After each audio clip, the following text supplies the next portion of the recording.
Hey, everybody, Guy here from the Chit Chat Podcast. Thank you so much for continuing to listen. We love and are just really, really thankful that you've continued to listen and support this fun little creative endeavor here called Chit Chat. I just got done recording a really fun podcast with Lori Kloos, who is the president of St. Cloud Community and Technical College. I don't know if, maybe you're well-versed in kind of the national conversation around what's happening in higher ed.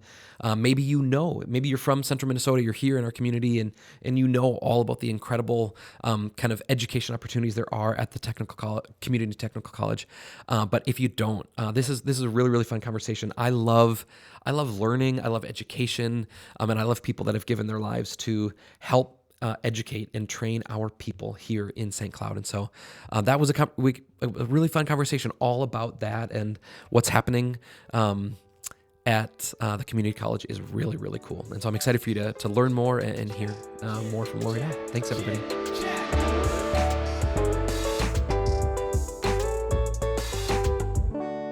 Lori, thank you so much for coming and joining us on the podcast today. Thank you for having me. It's an honor. Okay, so Lori, you are the president of our of St. Cloud Technical and Community College.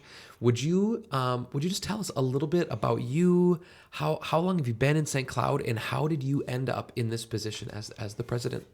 A very non-traditional pathway to the college presidency. I'm actually a product of the Minnesota state system. Cool. And I grew up in Alexandria, Minnesota, not that far away. I went to, at that time, what was a vocational technical institute for interior design. I had no idea what I wanted to be. First generation college student, and quickly learned that interior design probably was not for me. Sure. And I went on, I picked a college, another vocational technical institute that was as far away from Alexandria as I could get, and still within Minnesota border for residency. And I went to Austin for marketing. And I actually spent several years in marketing until I realized, I needed something different. And I went back to, at that time, Morehead State University, and thought I was going to be an international business major. I took Japanese. It was really exciting. And I realized, hey, we're going to live in Detroit Lakes. That was our plan. I was married by then. And I thought, what am I going to do with an international business degree? So the last thing I ever thought I would be an accountant, but there was something that drew me to accounting. And there was some kind of a creativity in creating what-if analysis. And so I ended up getting an accounting degree.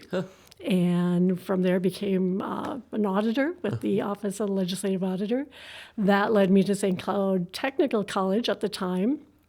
And when they had a position open, I was auditing the college as they became part of the Minnesota state system. And when, as a result of the audit, there was some turnover as they became part of the Minnesota state system. And there was an opening that came up as the business manager, and my our deputy auditor for legislative auditor said, Lori, you need to apply for this. St. Cloud Technical College is a shining star in the Minnesota state system. And there was something that I could see it was a shining star. The people, this community, the students. And so I applied, and I thought, I'll do this for a while. And 28 years later, I'm still there. Wow. Yeah, so I feel very, very, very fortunate. It is an incredible place with incredible faculty and staff. And when people ask me, if I could choose anywhere in the system, where would I go for Minnesota State colleges and universities? It'd be right here. Yeah. I feel like we are that shining star in the system. It's a great community to be in. That's incredible. And how long have you been the president now? So I've had a couple of different stints. So in 2017-18, I was interim president. Prior to that, I had been an acting president at St. Cloud Technical and Community College. Then in 2022, I was acting and then interim for a year. And then in 2023, with external and internal community support, people started asking, would you consider doing this permanently? And it seemed like the right time, the right place. And so it was with that community support that both internal and external that's cool. That opportunity arose, and I took it. Really, really neat. Really, really cool. Okay, so Was there a name change at some point? And maybe just tell me a little bit about that name change and how and why. And Right. You know, the history of St. Cloud Technical and Community College is really interesting because it started in 1948 as part of Tech High School. It was part of the high school and it was part of the school district. And then they became the area vocational technical institutes. So sometimes you still hear people say, "Oh, you're at the VOTech." yeah. You know, that is just so ingrained, and it really Deep cultural roots in that. yes. Yeah. And you know, the technical education is the foundation of our college. And when you say technical, you're meaning things like some of the trades kinds of things. Right, Yeah. that hands-on Yeah. skills Yep. development, career and technical education. And then when we became part of the Minnesota state system, it became St. Cloud Technical College. So again, those roots of what we did, that foundation. And then in 2003, we started offering, in conjunction with Anoka Ramsey Community College, offering those transfer degree opportunities. So the degree was conferred by Anoka Ramsey, but the classes were offered at St. Cloud Technical College. There was such a demand and market for it. Smaller class sizes. We're an open access institution, so that means that anyone can come to the college. There aren't admissions criteria. Okay. And so there was such a market and demand that we started offering that. And then in 2010, the college came together and said, you know what, we're ready to be a institution that offers the AA degree. Yeah. And to really be a community college. And so not being associated with Anoka anymore, but the Right. thing that you guys were doing kind of through Anoka, bringing that here and doing all of that in our community. Right. Got It was very seamless through Anoka, but it was still, there was a step that students had to do to Yeah. get that degree conferred from Anoka Ramsey. So we changed our mission statement and changed our mission to become, and our name to St. Cloud Technical and Community College. And today, over half of our students are liberal arts students Wow. that are pursuing that transfer degree. So they're there for what would be their first 2 years at a different institution. They do those here in our community, and then with that AA degree, they go on. Well, I guess some of them maybe stop with an AA, or what percentage of those, of the 50% that go through St. Cloud SCT, St. Cloud SC, TCC, yep, it's a mouthful. SCTCC, what percentage of that 50% that go through finish with their AA and don't continue education beyond that, and what percent go on and get a BA or something in somewhere else? You know, and I don't have those exact numbers, but we do know that there, if you actually, when we designed our logo, when we became St. Cloud Technical and Community College, what I love about the logo is it kind of encapsulates, I don't know how am I trying to say this, but it puts together the pathways in and out of higher education. Because there are times when people might complete that AA and they might take a gap year or a couple years, and then they may decide to go back. And so it shows that transfer in and out of higher education and different opportunities.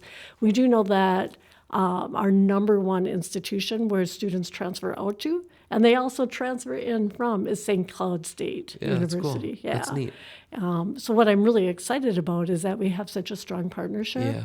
with our sister institution right across town. Yeah. And the fact that people want to, most of our students come from a 5-county area, this region. They want to stay here. Yeah. They want to get their education here. They want to work here. They want to raise their families here. And so the fact that we have a university right across town, they can transfer right to that. Stay in their community. Right. Yeah, that's cool. That's really, really neat. In the higher ed world, non-traditional students are, they're not in this 18 to 22. Maybe they're already married or they have kids. They're working jobs and doing school on the side. They're not doing it in this way of like, hey, I'm 18, I just graduated, I'm going to go for 4 years. What percentage of the students are non-traditional in that kind of way? Yeah, there are a number of students that are non-traditional or learners that are, because we're all learners, we're continuing to learn. Yep. So a number do come back. Our median age is 21. Okay. So we do trend towards more the younger students, 25 and under. But we do have a number of students that do, or learners that do come back. And there's a variety. We have veterans, we have post-secondary enrollment options, students that are still in high school. So there's a wide range. And what I do really enjoy about the college too is just the diversity in where people come from, in their life experiences, and their perspectives. And our goal is to make every single student feel welcome and included. And it is a place where they should be able to come, where they can learn, and they can share those perspectives because students learn from each other. And many times those students, those learners that come back, have a wealth of opportunities to mentor younger students and to share their lived experiences. Yeah, sweet. At Switchboard, we have had the opportunity to work in the marketing department alongside at the school that I went to. At my alma mater, we've got to work a lot in higher ed stuff. And so just as you're helping in marketing in a higher ed institution, you get to see and kind of realize and understand so much of the kind of the issue and the pain and the challenge in relationship to just higher ed everywhere. I mean, you don't have to know a ton about higher ed in America just to know that higher ed is struggling in so many ways as people look for non-traditional kinds of options. And it feels a little bit like the sheen has come off. I graduated high school in 2004, and it maybe feels like that was kind of like this peak of like, if you aren't going to a traditional four-year school after high school, you had to like kind of like, you had to like really explain why you weren't doing that. There was the burden of proof was on that you had to go to a four-year school. And it just feels, thankfully, like so much of that has come off. And also we are in desperate need as a country for people to head into the trades. Absolutely. These really incredible, noble professions, people that keep our lights on and our toilets flushing. And these are good, awesome American jobs. And so I want to talk a little bit about that. You guys have, it feels like from what I've heard from you, and I've heard you speak a couple of times, there's really neat growth that's happening at the technical and community college. Would you talk a little bit about that growth in light of the fact that in our country it feels like higher ed isn't growing, and what's it like to help provide a system that provides these really important jobs and this really important training and education that our country is in desperate need of? What's it like to be a part of that kind of system? Oh, it's amazing, and it's astounding to see the students and their creativity and what they bring. And you look at students and how they solve problems and what they're creating, and it makes me very optimistic about our future because there's some incredibly talented people. They're very motivated to even progress from a social economic status. And as you said, the career in technical education is a great pathway. Incredible. There are so many opportunities for people that want to go into skilled trades or business and IT or the health services. And I think about in my daily life, going to different businesses in the St. Cloud area or the region, whether it's healthcare or I'm going in to get my car serviced or I need a renovation on the house or something repaired. Typically, on a daily basis, I run into a St. Cloud Technical and Community College student. That's really cool. Who's gone through a program and they're raising their family and they're loving what they do. In fact, I have 4 children. All 4 of my kids went through our college in different that's really cool. regards. In different areas. And it's made an impact in each of their lives, and they, in turn, are making an impact in the community. So when we look at things like we're just starting up an aircraft maintenance technician program. I didn't know that. That's really cool. It's and it came about because of workforce demand, where we had the aviation industry, we had community partners that came and said, this is such a dire need for aircraft maintenance mechanics, crucial for air travel, safe air travel. Number of people will be retiring out of the field. They're not getting enough people graduating from programs. We just can't offer enough programs right now to meet demand. It feels like there are so many industries where you're hearing that that's true. And so then community partners coming together to say, okay, how do we make this happen? How can we get a program up and running? And when you look at capacity at the airport, so our goal is we'll build a hangar out in the airport. We're going to start the program. The hangar in St. Cloud or the Right. airport in St. Cloud. Oh, that's Yep. really fun. So students would be right out at the airport, and they'd be able to see that real life experience happening around them. But it turns out we have to be Part 147 certified through the FAA. We're working through that process now. Our goal is to have the program up and running by fall of 26. We'll start working on our first cohort of 24 students this next year. But students that graduate from that program and become certified under the FAA, after 5 years, their earning potential is in excess of $100,000. Yeah, it's incredible. Plus the airline benefits. Yeah. And so the opportunities for students, they're plentiful. Mechatronics is another growing area where they need people that can program machinery, they can fix machinery.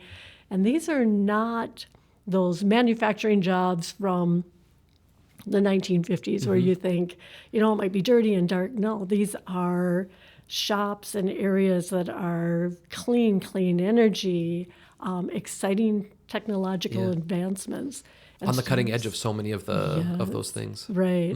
And so students that come into these have the opportunities not only to work in that, but to learn and to grow and to offer their own ideas and thoughts about how to move that technology forward. Yeah, that's cool. At one point, you guys hosted for Chamber, and I think we were in like maybe a newly designed kind of wing or area, and it was like 3D printers and CNC machines and lasers and all of this like really, really neat like technology in relationship to the manufacturing, production, engineering space, but all of this like really neat technology. And it was really fascinating and really, really neat to see what kinds of things you guys are doing there. It was really, really fun. Yeah, and that would be our Advanced Manufacturing Center. Okay. And that would be the mechatronics, the electronics, the robotics. And that's where students are actually working with industry partners to say, what kind of issues are you running into? What do you need to develop on the line that would make production smoother, more efficient, more effective? And so students will work together with industry partners to come up with solutions.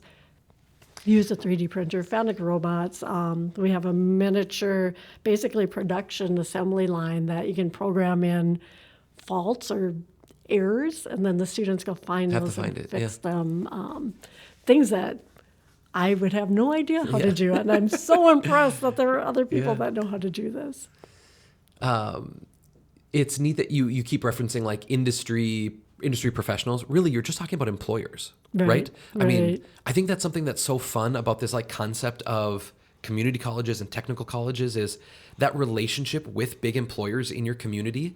It doesn't do any good to train people in things and skills that aren't needed in the immediate workforce.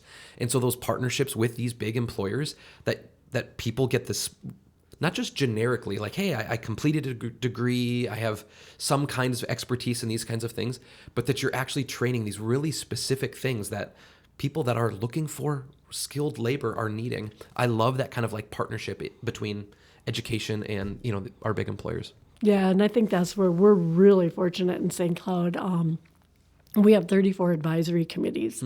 And so in our career and technical education, 34 different committees made up of probably anywhere between 10 and 20 people from industry, the subject matter experts that come in and work with our faculty and say, these are the skills that our students need when they come to work for us. Yeah. These are the things that you should be looking at for curriculum or equipment. And they not only give with their time, but they also give with their dollars or with equipment where they'll say, here's a piece of equipment that we think you should be training on.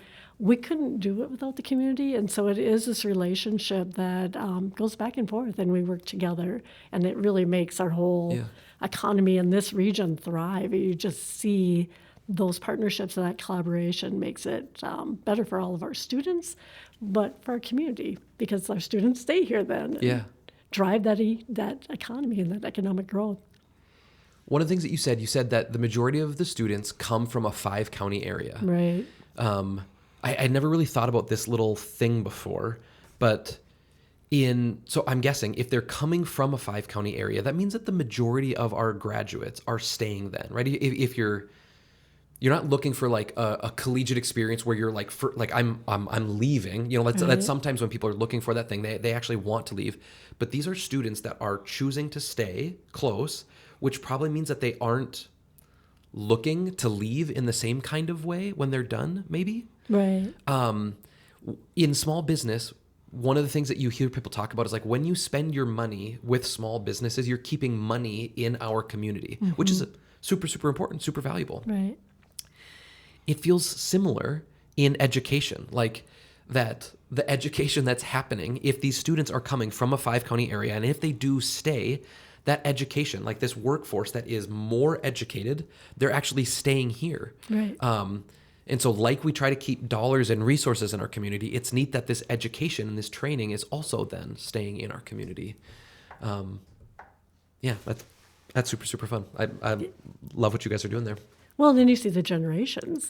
And we have generations of families that have come through the college, and we'll talk to alum that'll say, yes, my son or daughter went there and now they're doing this, or we've seen this growth, or family businesses where they'll come back. We see that a lot with our HVAC program, our electrical program, some of our business programs. And so that is really fun to see. And it's really rewarding to see, again, when you make connections with alum and people in the community and you hear their stories about, I went to college there and this is what I'm doing now and how I'm giving back to community. And it's a very rewarding experience.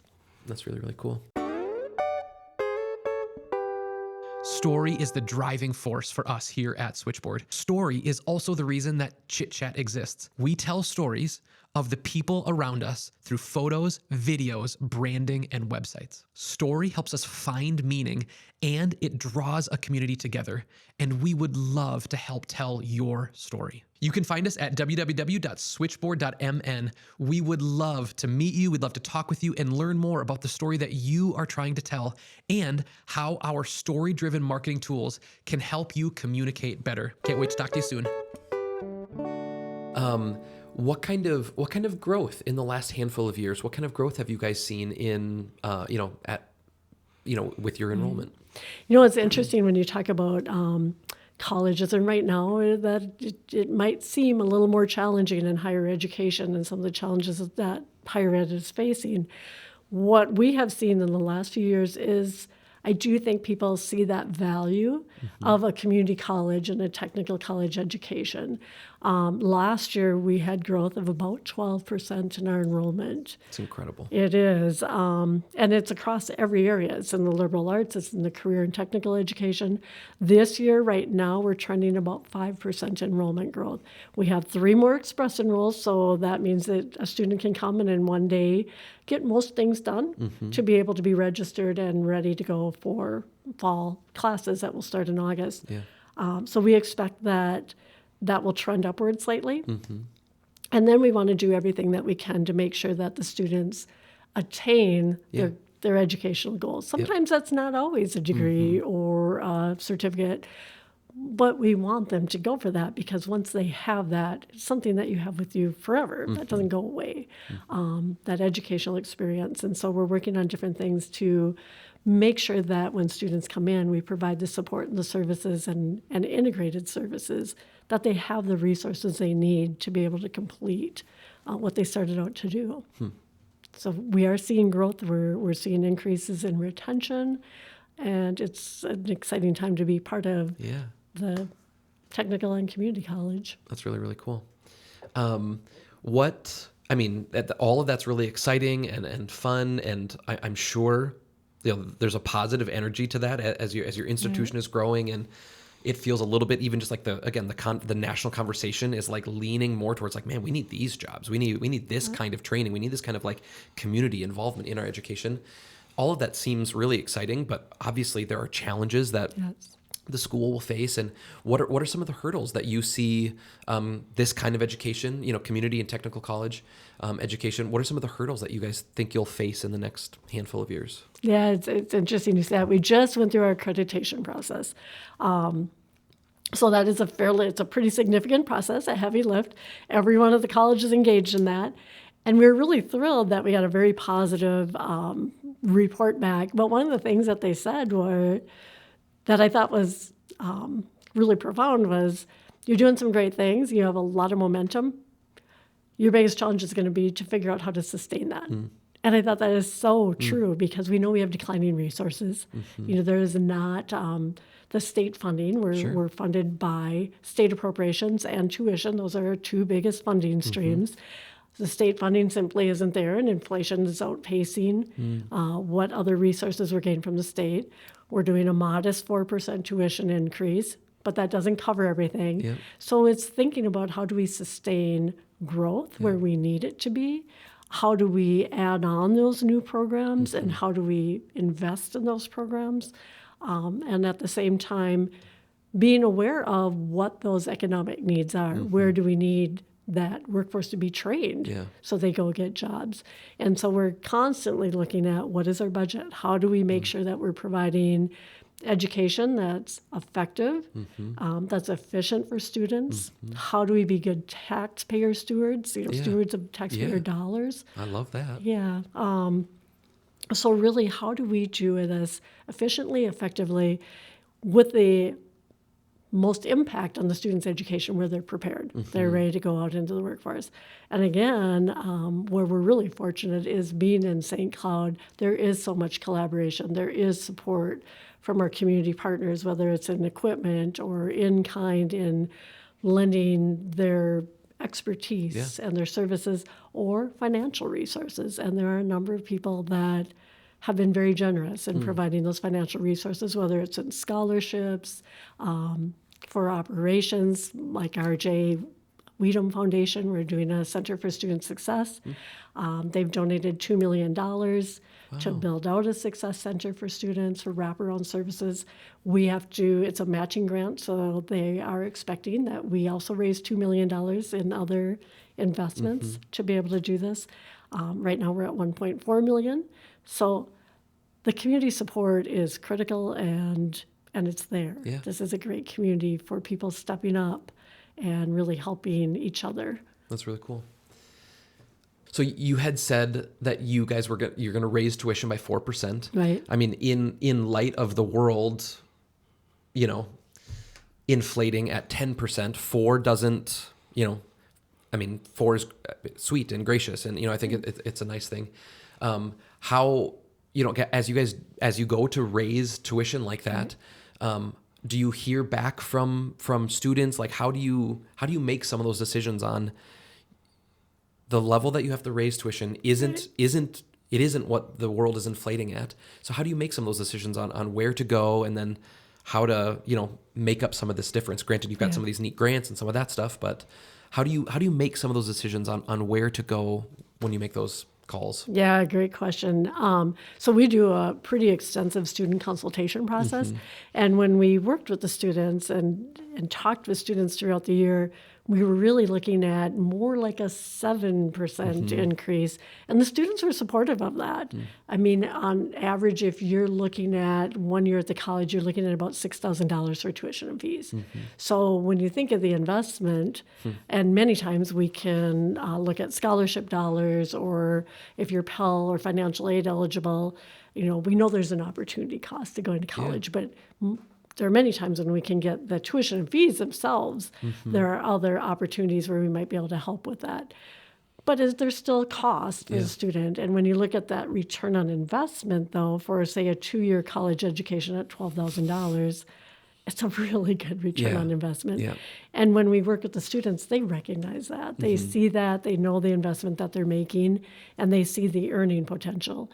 In fact, 99% of our students who are looking for work in their field after graduation are finding jobs. Oh, that's cool. I mean, this is a great area for job growth. We're seeing the need.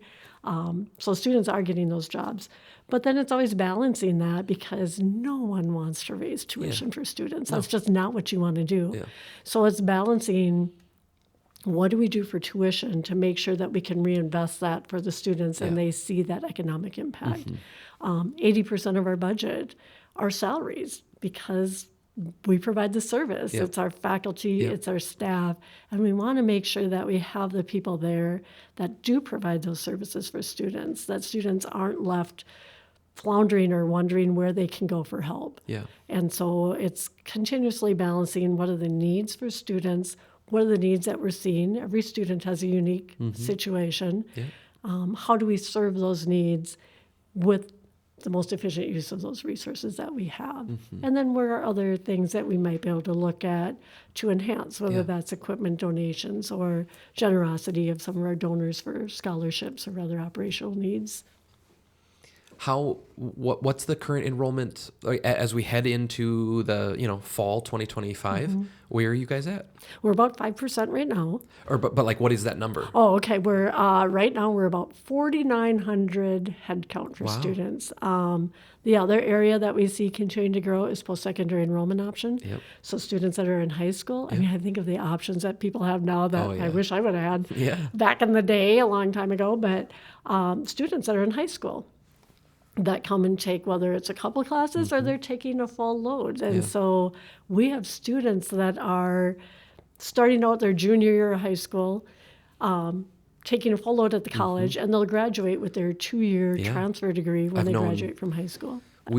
My wife and I homeschool, and we in our little kind of like homeschool world and homeschool community, so many of the kids are meeting all of their high school requirements, Right. like making sure that they're doing that while they're finishing their AA, even before graduating from high school. And sometimes those, like the college graduation is actually before kind of the traditional high school Yes. graduation. So like you're getting your AA before you're actually getting that high school diploma, which is really, really neat and really fascinating. Yeah, it is incredible. And then again, when I look to the future generations and I see these young people who are so impressive, I mean, it's not easy. It is college. It's not meant to be easy. And they are juggling doing college level work in high school, or we have a number of students. In fact, the majority of our students are part-time because they're working. They're holding down jobs and they have families and many have children. And they are motivated. They demonstrate resiliency, grit. They're making it happen, and they're earning their credentials, their degrees. They're going out into the world and working, and it's impressive to see what people are accomplishing. What's the largest degree program? Right now, our largest area is the liberal arts. Okay. So over half of our students are pursuing their liberal arts degree with the intent to transfer. After that, we look at our health fields. Health fields are very, very popular. Great field to be in. We really appreciate our partnership with CentraCare. Probably one of the largest employers of our students that graduate Sure. from our health programs are Yep. in this area. So they're a great partner along with many others. And then we get into our skilled trades, and the programs that always fill up are the heating, ventilation, air conditioning, the electrical, and all the programs are filling. They're all robust, but those programs in particular. And then there are the programs that people don't necessarily know about, but are great opportunities, like our water environmental treatment.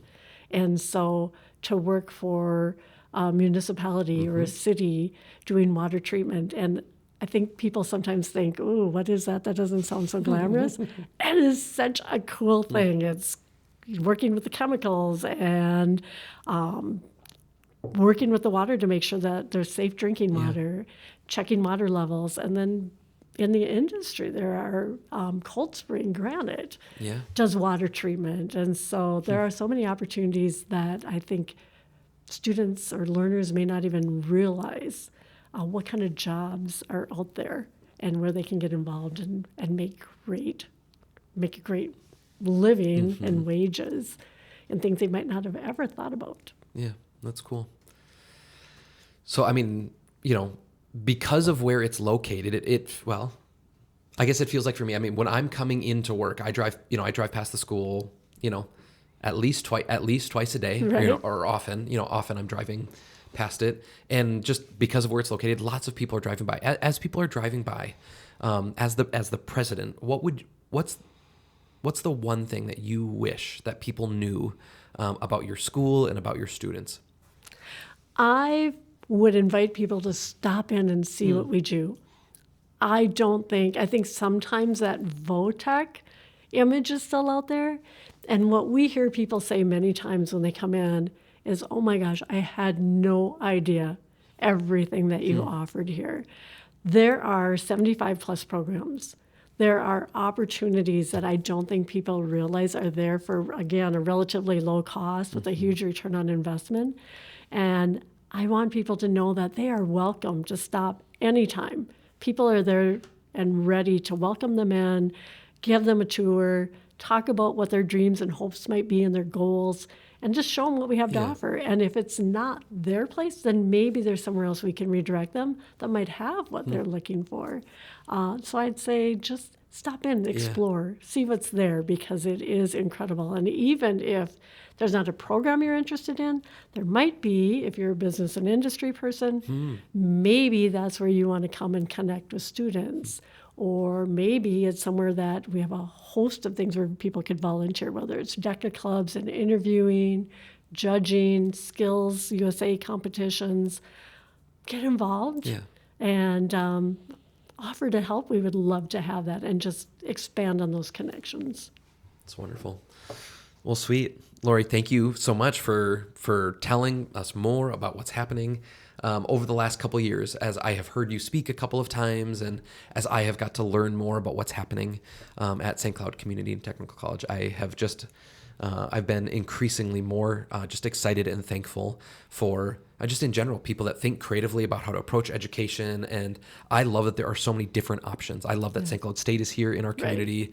And I love that you guys are here training and educating and, providing a really neat opportunity for people to educate themselves, to learn, to grow, to build skills that will make them really, really productive and in our world. That's really, really fun, really exciting. Thanks for everything that you do there. And it's just been fun to learn a lot more. Oh, thank you so much for the opportunity. This has been fun for me. And we are always looking for an opportunity to share our story. Cool. So we appreciate it. Awesome. Well, thanks for coming on. We really appreciate it. Yeah, thank you.